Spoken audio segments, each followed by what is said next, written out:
Hello everyone, Mike here, and welcome to another episode of Spiral Up. Now, in our last video together, I talked about fasting for 48 hours. I only do these longer fasts once per month, and they are typically 2, or I'm feeling frisky, 3 days long. Now, this may be insane for some of you, but it's quite common for my wife and myself.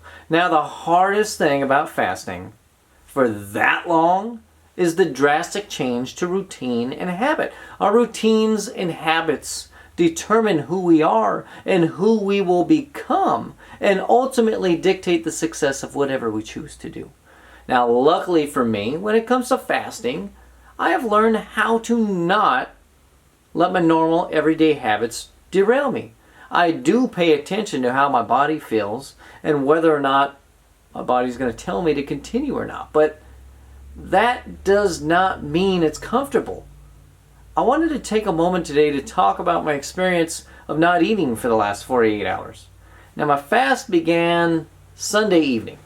My wife and myself stopped eating after dinner on Sunday night, and we generally don't snack. So that time period between then and the evening, no big problem. I don't eat breakfast either, so the next morning, whatever. What about lunch? Well, I don't eat lunch on Mondays, so yet again, no problem. I do a whole lot of not eating. I didn't have a single problem or thought of ending my fast until I got home for dinner. That's when I walked into the house, smelled the grilled chicken, saw the salad on the table, and watched the kids ready to chow down on all the amazing food. My stomach officially developed a black hole that formed a direct path to the deepest depths of the hell that left me wanting food all night long. I really wanted to eat badly. My stomach was growling, my mouth was watering, and I just wanted to eat so frickin' badly. Instead, I sipped my tea as I contemplated the difference of this meal compared to the rest of the day or the evening before. Now, really, I want to emphasize here that when my stomach started growling, I never not got hungry again. I was hungry all night, but I chose to drink my tea and reflect. Now, fast forward to day 2, where once again, breakfast, no problem, man. Lunch, whatever again. I didn't have a problem again until my body knew that it was going to be fed, and it started growling and howling and cried in despair as it desired to be filled with edible goodness. Now, this whole experience has reminded me of the process of growth or adaptation.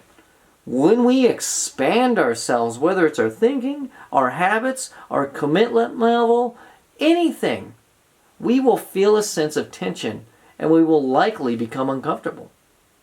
Which reminds me of this little gem from T. Harv Eker in his book, The Success Secrets of the Millionaire Mind. Now, whenever you feel uncomfortable, instead of retreating back into your old comfort zone, pat yourself on the back and say, hey, I must be growing, and continue moving forward. That is from T. Harv Eker. Now, growth in any shape or form will be uncomfortable. Which leads me to ask you, how comfortable are you these days? I challenge you to seek and acknowledge the feeling of being uncomfortable, because surely it is a sign that you are growing. I want you to think about that. More importantly, I want you to do something about that. But whatever you do, feel better today while getting better for tomorrow. We'll see you, everybody. Bye-bye.